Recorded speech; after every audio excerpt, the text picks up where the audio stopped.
शुरू भी करना चाहता है या शुरू कर चुका है, दोनों के लिए 2 ही चीज़ें इम्पोर्टेंट है। एक तो है माइंडसेट और दूसरा है स्किल सेट, राइट? तो थोड़ा-सा मैं माइंडसेट पे बात कर लेता हूँ। अब माइंडसेट का मतलब ये होता है कि अगर फॉर एग्ज़ाम्पल कोई नया बंदा है बिज़नेस में आता है, तो सबसे पहले तो मैंने देखा है कि ये बिज़नेस में ज़्यादा वो लोग टिकते हैं ना जिनकी क्लैरिटी बहुत क्लियर होती है, जिनके लाइफ़ में कोई कन्फ्यूजन नहीं होता है।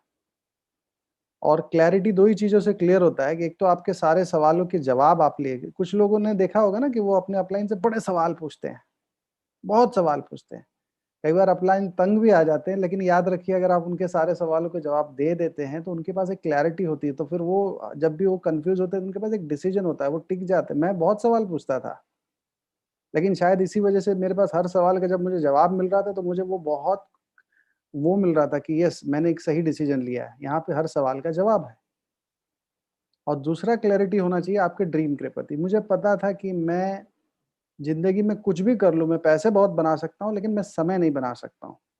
तो जब भी आप कोई ड्रीम बना रहे हैं, तो ड्रीम में आपका एक कंपैरेटिव क्लैरिटी होना बहुत ज़रूरी है कि आप ये बिज़नेस में क्यों आए हैं? अभी जैसे आज आप आपसे बात करने के पहले ही मैं किसी के साथ हमारा प्लान हुआ था वेबिनार।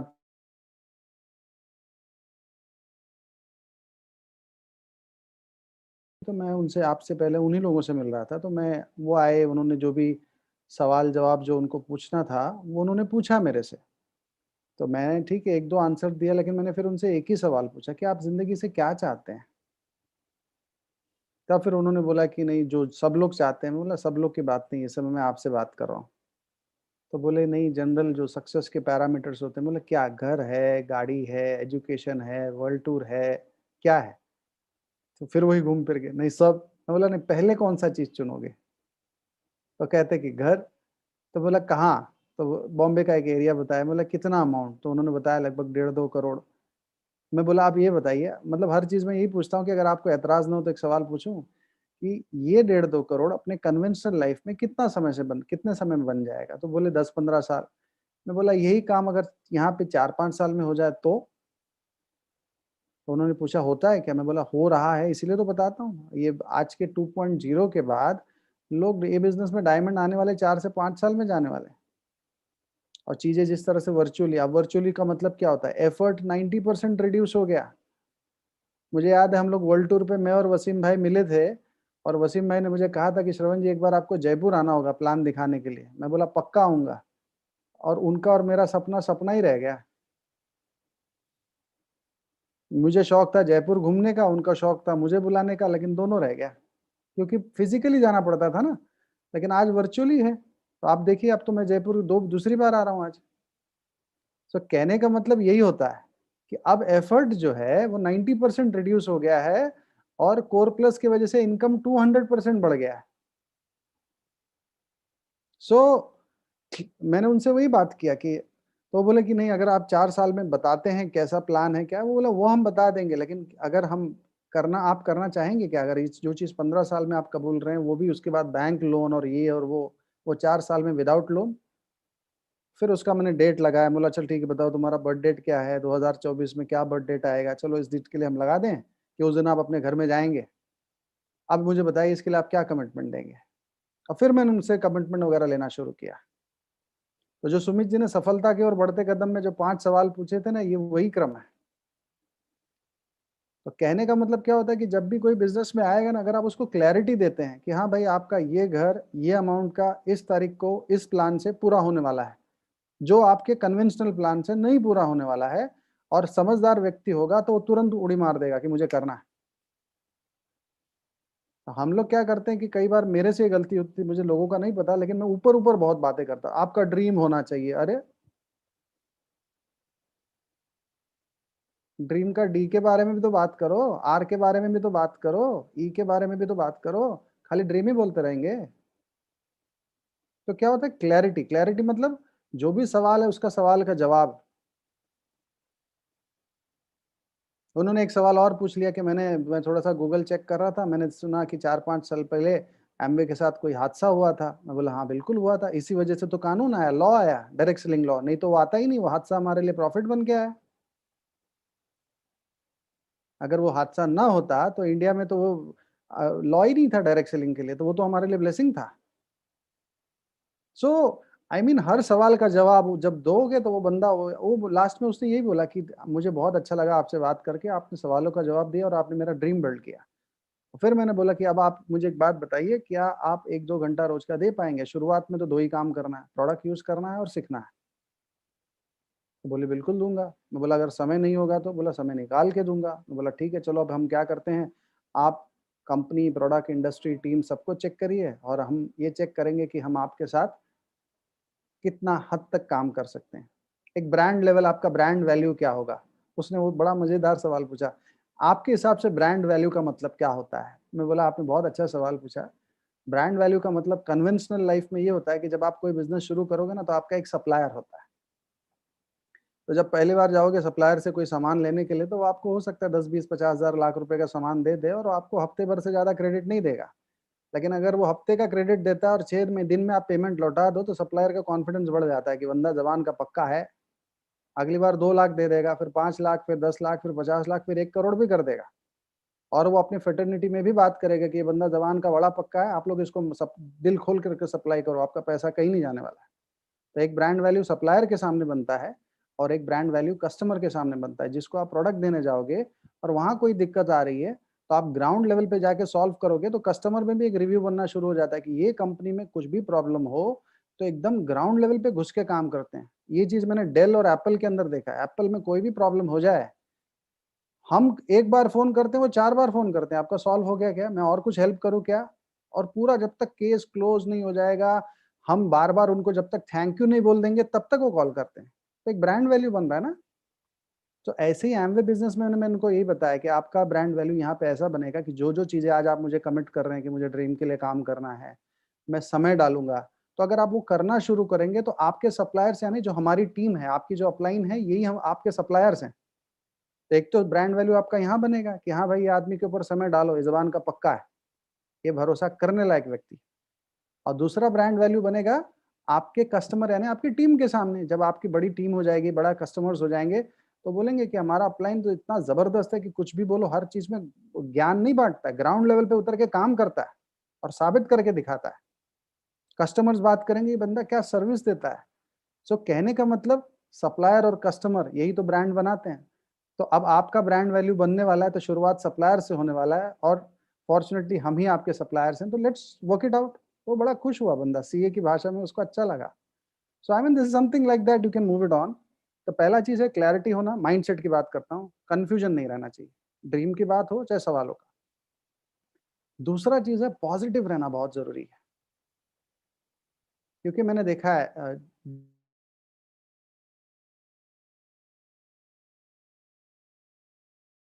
फोकस ही नहीं करता, वो प्रॉब्लम की तरफ फोकस कर देता है। तो मैं आपसे कहूंगा कि आपको इसलिए जो एसोसिएशन है आज, वसीम भाई या इतने सारे आप सब, इतना जो समुंदर ऑफ लीजेंड्स यहाँ पर बैठा हुआ है, तो ये एनवायरनमेंट ही ऐसा है कि अगर आप इसके बीच में रहोगे, तो पहले दिन नहीं होता है, लेकिन आस्ते आस्ते आस्ते आस्ते आस्ते आस्ते वो जो इतने साल का जो सॉफ्टवेयर डेवलपमेंट दिमाग में हुआ है, वो आउटडेट हो जाएगा और नया सॉफ्टवेयर बनना, नया प्रोग्रामिंग हो जाएगा और आप एक बहुत पॉजिटिव इंसान। तो इसलिए कहते हैं ना, एसोसिएशन की क्यों जरूरत है, क्योंकि पुराना जो आउटडेटेड प्रोग्राम है या जो प्रोग्रामिंग किया गया, उसको निकालना जरूरी है। तो सबसे पहले पॉजिटिव रहना बहुत जरूरी है, हर चीज के लिए पॉजिटिव से मतलब। कुछ लोग का मैंने देखा है कि कितनी भी अच्छी बात होने दो, लेकिन उसमें भी बुरा ढूंढ के ही दिखा देंगे और उस पर से वाहवाही भी ले लेते हैं, ये देखो इनके नजरों से तो कोई बच ही नहीं सकता है। अरे कोई वाहवाही करने वाली चीज है? अब नेगेटिव ढूंढने में माहिर है और उस पर वाहवाही। लेकिन कुछ लोग को देख लो, कितना भी नेगेटिव होने दो, उसमें से भी पॉजिटिव ढूंढ के निकाल लेते हैं। अच्छा, उसको ताने मिलते हैं, ये तो हर चीज में पॉजिटिव ही ढूंढता है। बताओ, नेगेटिव पे वाहवाही, पॉजिटिव पे ताने, क्या जमाना आ गया। लेकिन हमारे बिजनेस की यही खासियत है कि आप अगर हमारे यहाँ पे जितने भी बड़े लीडर्स बैठे हैं, आप कुछ भी बात करो, वो उसमें से कुछ ना कुछ अच्छा ढूंढ के ही दिखा देंगे आपको। तो सारा खेल है बिकमिंग पॉजिटिव।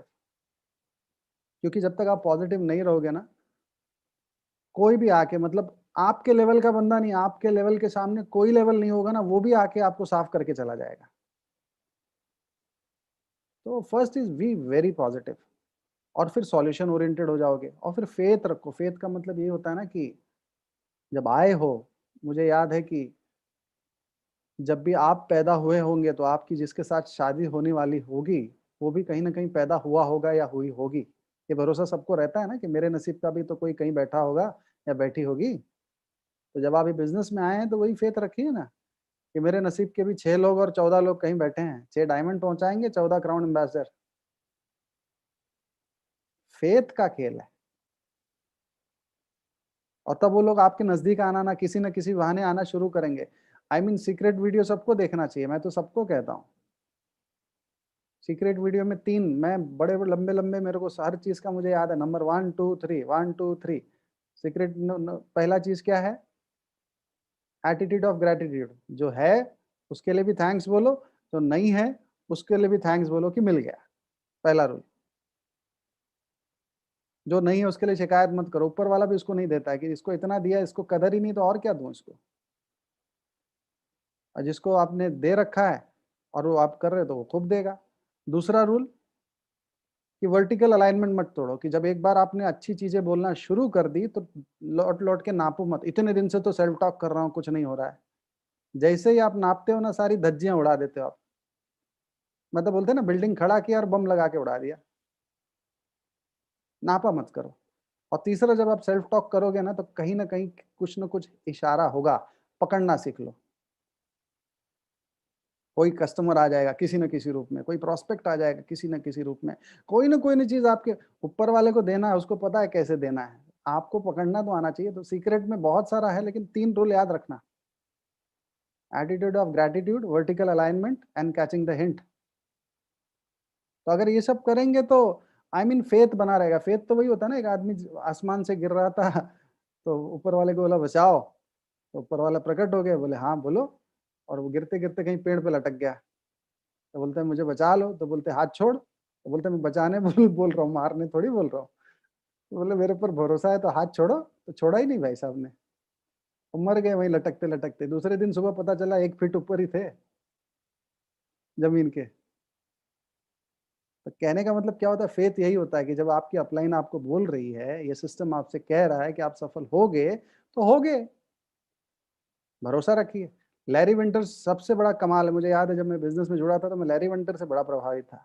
22 साल वो आदमी कचरा उठाता था, 22 साल तक वो डायमंड नहीं गया, लेकिन जब 22 साल बाद जब वो डायमंड गया तो उसकी 8 की 9 लेग सबके सब डायमंड थे। तो जिसको देना है वो बहुत अच्छे से देते हैं, तुम तैयारी तो रखो। ऊपर वाला कहता है कि तुम मेरा काम करने जा रहे हो तो मैं अपनी ताकत तुमको नहीं दूंगा क्या?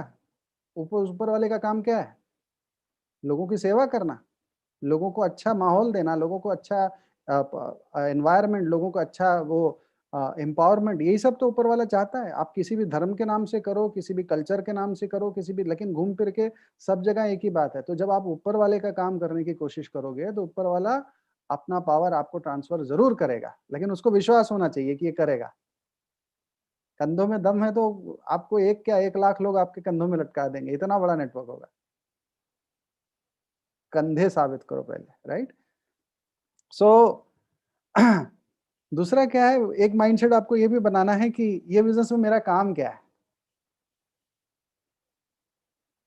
ना प्रोडक्ट बनाना है, ना डिलीवरी करना है, ना उगरानी करना है, ना कुछ, ना फिर काम क्या है?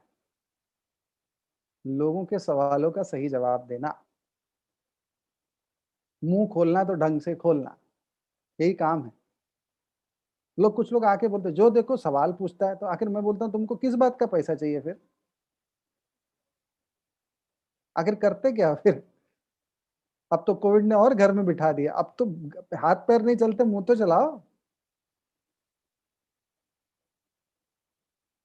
तो कहने का मतलब ये बिजनेस में आपको लोगों को जवाब देने का, लोगों को अवेयर करने का, मुंह खोलने का पैसा मिलता है। तो पहला काम मुंह खोलना शुरू करो। और मुंह भी खोलना तो उस तरीके से खोलना कि जो प्रोफेशनल लगे, डिग्निफाइड तरीका लगे। झोला छाप तरीका नहीं। हम यूपी वाले हैं, यूपी में झोला छाप डॉक्टर होते हैं। डॉक्टर साहब बैठी हैं, देखिए डॉक्टर साहब ओपीएन गुंजन जी। डॉक्टर साहब हमारे यहाँ ना यूपी में कंपाउंडर लोग होते हैं, किसी डॉक्टर के पास 8-10 साल प्रैक्टिस करते हैं, फिर जाके खुद का क्लिनिक खोल लेते हैं। और बड़े डॉक्टर बने रहते हैं, और जब कोई कॉम्प्लिकेटेड केस आता है ना, तब बर्स्ट आउट होता है कि ये तो डॉक्टर था ही नहीं। ऐसे एमवे में भी बुरा नहीं मानिएगा, लेकिन मैं कुछ झोला छाप लोगों से मिला हूं। हम लोग कोड में बात करते हैं ना, सॉफ्टवेयर वाले हैं, अंकुर भाई जानते हैं, हम लोग जब हमारे टीम में बात करते हैं कि ये जेसी है, जेसी तो हमारे टीम वाले समझ जाते हैं झोला छाप झोला छाप मतलब एक तो मुंह नहीं खोल रहा है, और एक ऊपर से मुंह खोल भी रहा है तो गलत तरीके से खोल रहा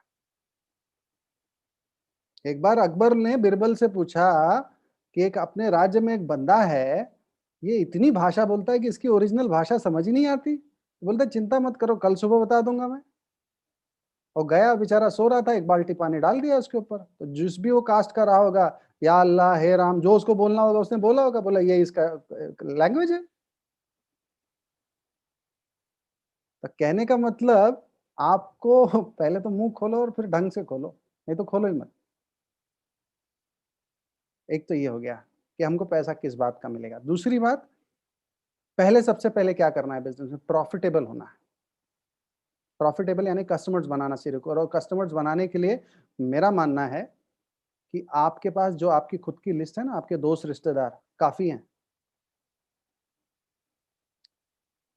और आज के तारीख में अगर सस्टेनेबल वॉल्यूम करना है, तो मेरा मानना है, या आप अपने अपलाइन से चेक कर लेना, कि मैं मानता हूं ज्यादा कस्टमर्स और कम PV.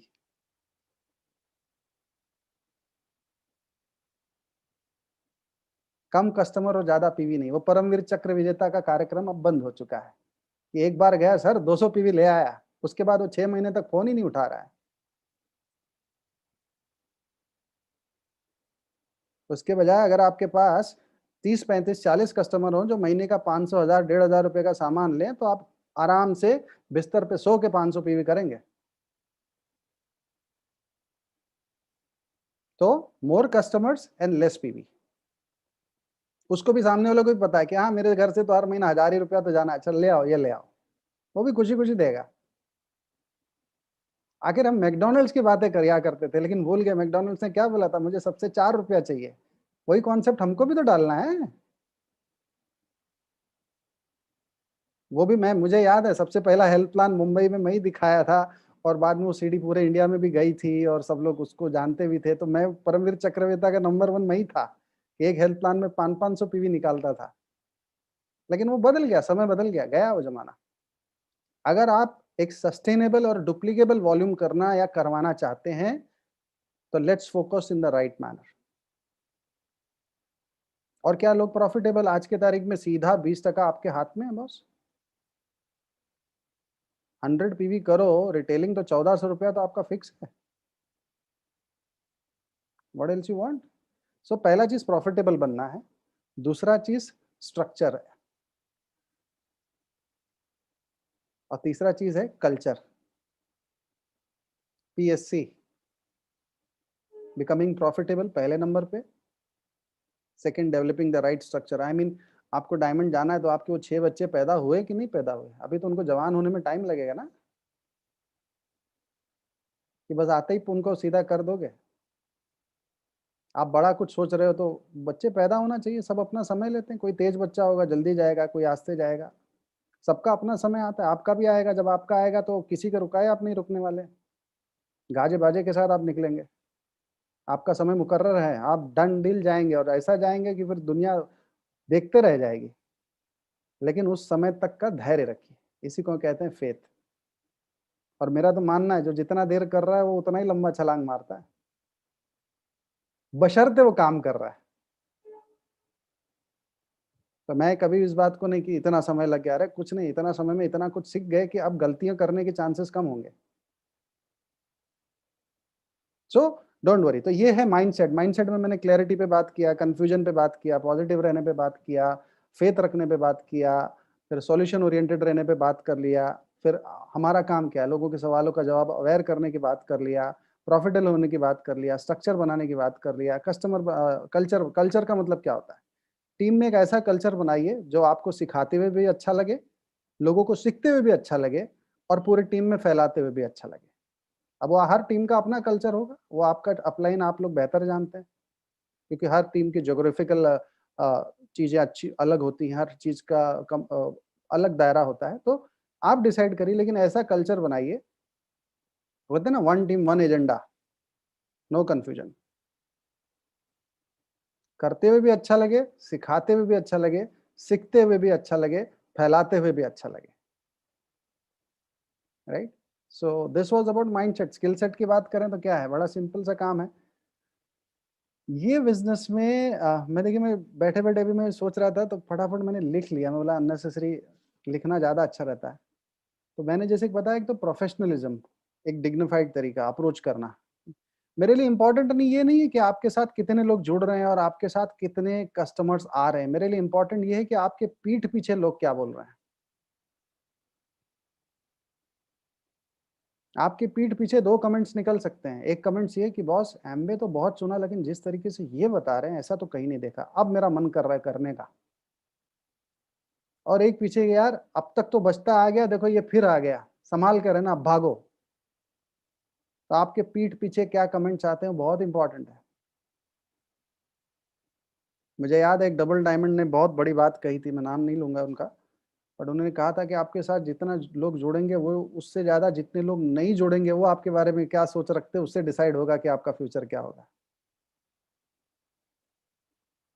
So first is professionalism, dignified तरीका, अपना एक ब्रांड वैल्यू बना के रखिए। ब्रांड वैल्यू बहुत इंपॉर्टेंट है। दूसरा क्या है कि प्रोडक्ट के लिए ना, अभी आज की तारीख में हर आदमी अपना-अपना तर्क-वितर्क कर रहा है, लेकिन मैं अभी भी थोड़ा-सा ऑर्थोडॉक्स विचारधारा वाला हूँ, कि आपके प्रोडक्ट्स के लिए आपकी लिस्ट में ही लोग हैं।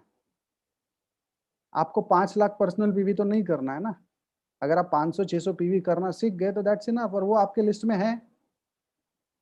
क्या करना है? ज़्यादा कस्टमर, लेस पीवी, अच्छा फॉलो-अप।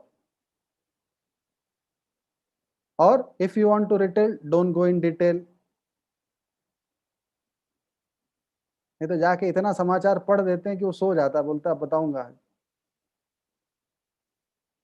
है ना? सो जब आप फ़ॉलो-अप करते हैं, तो फ़ॉलो-अप करने के बाद क्या हो जाता है कि उसको ऐसा लगता है कि बंदा सही है, फिर क्या होता है, वही बंदा अगली बार कुछ और खरीद लेता है। वही बंदा अगर आपसे खुश रहा तो कुछ रेफ़रेंस, मेरे ख़्याल से अगर आपके पास एक 5-10 कस्टमर ढंग के हो जाए ना आपकी लिस्ट में से, उन्हीं से 100 कस्टमर आ जाएँगे। क्योंकि हर हर आदमी आपको रेफ़रेंस देगा, क्योंकि आपने इतना बढ़िया से सर्विस दिया है। और मैं वही कहता हूँ कि ले दे के 400, 500, 600 पीवी बहुत हो गया यार, फिर आगे खुद ही सब करोगे कि किसी को सिखाओगे भी?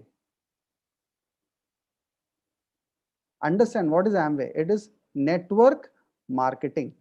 पहला शब्द क्या है?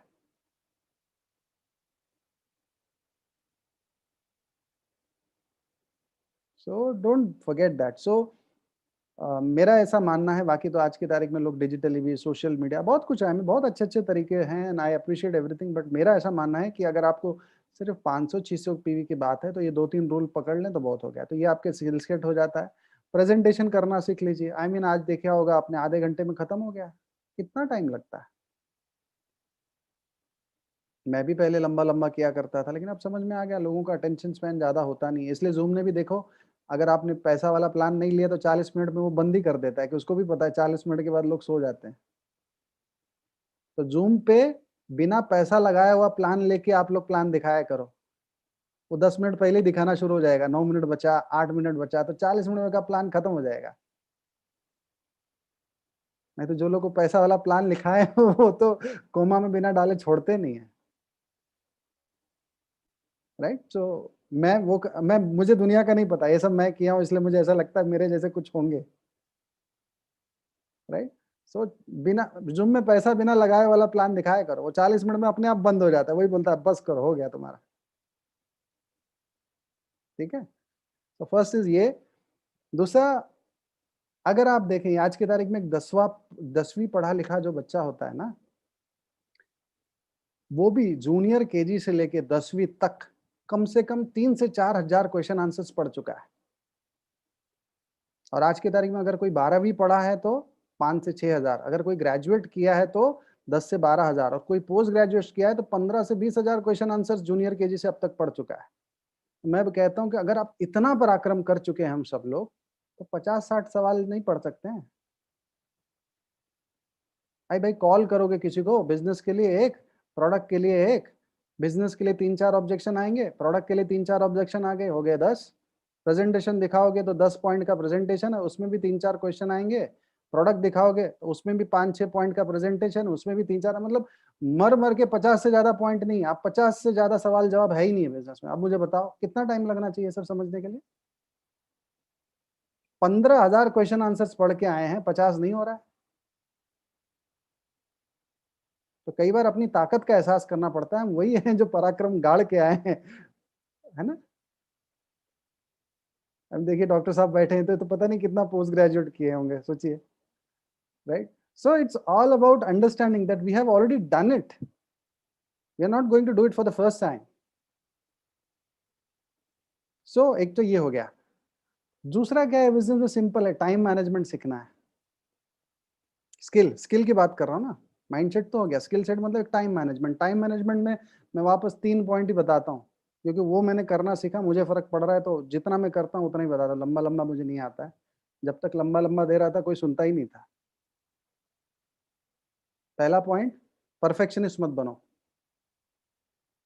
टाइम मैनेजमेंट का पहला असूल, परफेक्शनिस्ट मत बनो, क्योंकि जो आदमी परफेक्ट बनने की कोशिश करता है वो कुछ नहीं कर पाता है।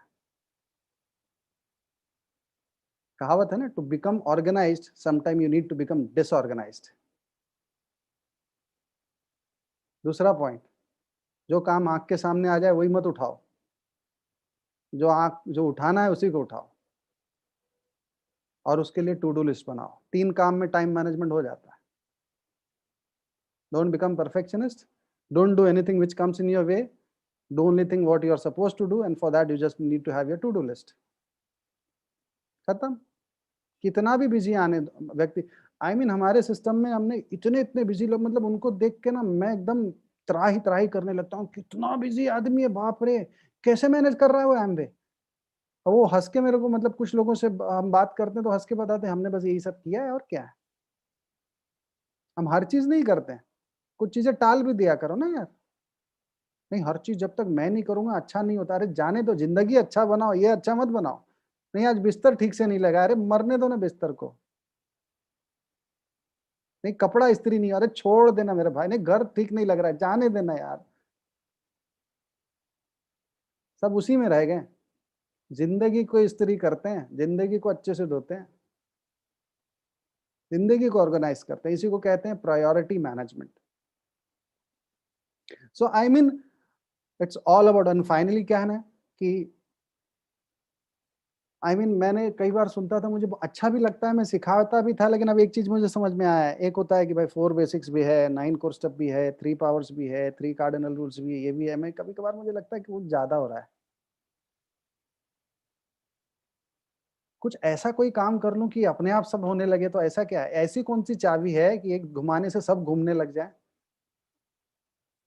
तो जो इस बार सुमित जी ने बताया था ना कि अगर 10 फोन कॉल और एक एक्टिविटी, अगर ये आप करना शुरू कर दें, ये ऐसी चाबी है, हर चीज का ख्याल रख लेती है। आप 10 फोन कॉल करो, देखो 4 और एक एक्टिविटी रोज करो, 4 बेसिक्स हुआ कि नहीं हुआ? 9 कोर स्टेप हुआ कि नहीं हुआ?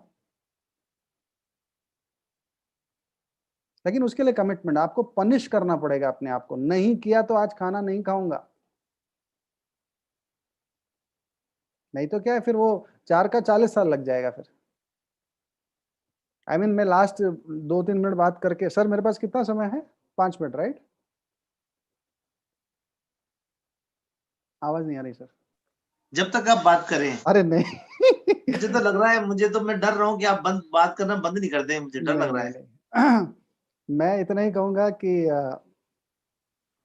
हमारी आदत कैसी होती है पता है? एक बार मैं किसी बहुत अच्छे व्यक्ति को सुन रहा था, उन्होंने बताया कि हमारी आदत ऐसे हो गई है कि फॉर एग्जाम्पल हमने डिसाइड किया कि हमको वजन कम करना है, और आज से हम मीठा नहीं खाएंगे, और एकदम ठान के बैठे थे, और उसी दिन मकर संक्रांति आ गई। अब किसी रिश्तेदार ने ला के रसगुल्ला दे दिया, अब रहा नहीं गया, तो बोले चलो एक खा ही लेते हैं। अच्छा चलो ठीक है, एक खा लिया।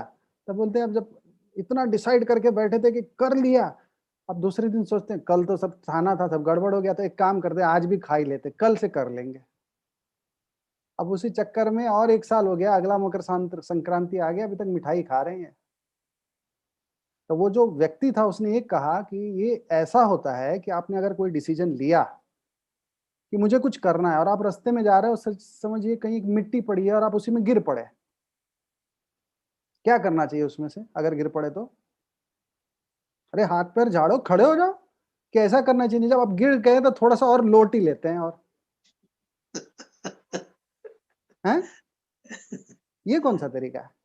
तो ये डिसीजन में कई बार जब हम डिसीजन लेते हैं ना और जब मिस हो जाता है, नहीं हुआ ना, अगला मंथ, अभी 1 महीना तो लोट ही लेते हैं पहले। अगर डिसाइड किया 10 फोन कॉल एक एक्टिविटी करना है, 2 दिन मिस हुआ ना तो 2 दिन में डबल करो ना। लेकिन जनवरी महीना जाएगा कैसे खाली? तो इट्स ऑल अबाउट डिसीजन और डिसीजन को मानना, अपने आप को पनिश करना। मैं मुझे देखिए ये सब याद आता रहता है। एक बार हमारे टीम में एक घटना हुई, एक महिला थी मतलब भाभी जी मैं कहता हूँ, हस्बैंड वाइफ वो हमारे टीम में फाउंडर प्लैटिनम है। तो बोलती है कि श्रवण जी आप बोलते हो सुबह जल्दी उठा करो, हेल्थ अच्छा रहता है। बोला हाँ, वो तो अच्छी बात है। बोली मेरे से सुबह उठा ही नहीं जाता है। तो मैं बोला अच्छा एक काम करना, कहीं सुना था बढ़िया नुस्खा था, तो बोला एक काम करना अपने बिस्तर के नीचे 500 का नोट रखा करो, तकिया के नीचे। बोले तब क्या करूँ? बोले जिस दिन भी लेट उठेंगे उस दिन निकालने का। मैं बोला आपके पास है 500 का नोट? बोले हाँ। बोला दो। उनके सामने वो नोट फाड़ दिया। उनको हार्ट अटैक आ गया, सर फाड़ दिया आपने नोट। बोला कैसा लगा? कल से नींद, बोले अब तो मैं सोऊंगी। It's all about punishing yourself. When you decide to do something, जब तक बॉडी को आदत नहीं पड़ जाता है ना, थोड़ा सा पनिश करना पड़ता है। और मुझे याद है, शरीर को तकलीफ दोगे तो वो आराम देगा और आराम दोगे तो तकलीफ देगा।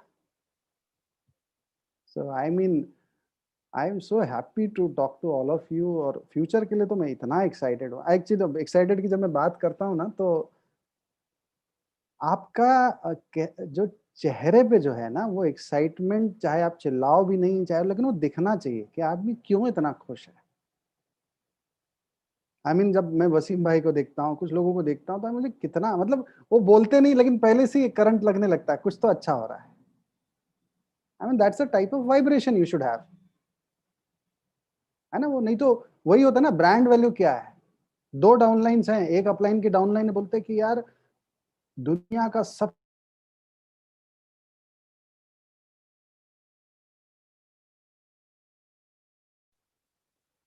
जब सफल होगा तब देखा जाएगा, लेकिन इनके साथ रहने में ही मजा है।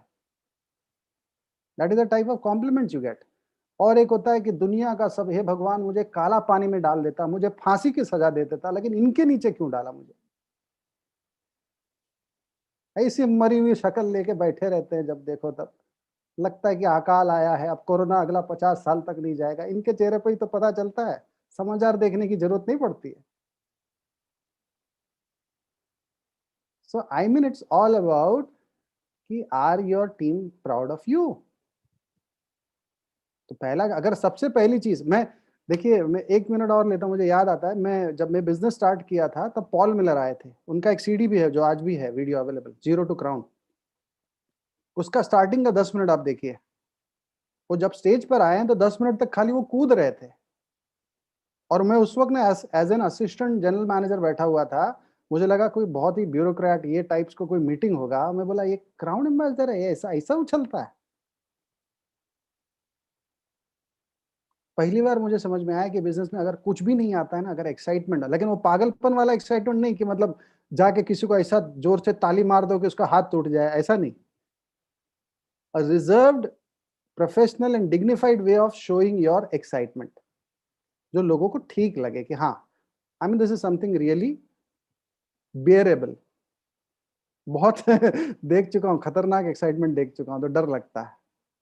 सो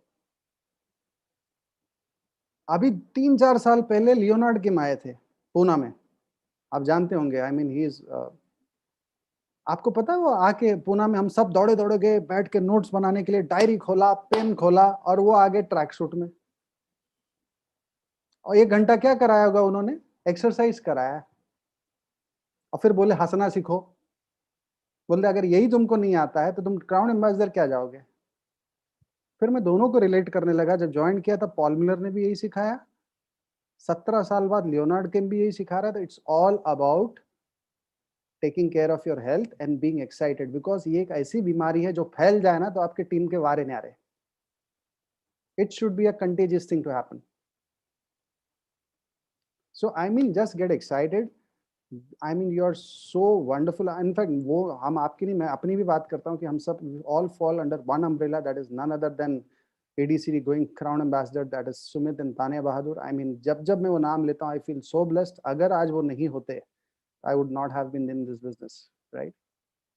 सो उनका अब अपना तरीका है हर चीज़ों को हैंडल करने का, समझने का, हर चीज़ों को देखने का, और उनके साथ रह के बहुत कुछ समझने मिल रहा है कि इतना बड़ा अथाह समुंदर वो कैसे संभालते हैं। तो आई एम ब्लेस्ड कि मुझे उनके साथ रहने का मौका मिल रहा है, और उन्हीं की वजह से आप जैसे दोस्तों से मिलने का मौका मिल रहा है, और आप लोगों के साथ एसोसिएट करने का मौका मिल रहा है। तो thank you once again Devesh and Manju ji, आप लोगों ने मुझे मौका दिया आने के लिए। Thank you so much Wasim ji. Thank you, everybody. I mean, you guys are so wonderful. And we'll break records for Sumit ji. This is our promise for entire Indian team to Sumit ji. Thank you so much, sir. It was wonderful talking to all of you. God bless. Love you. वाह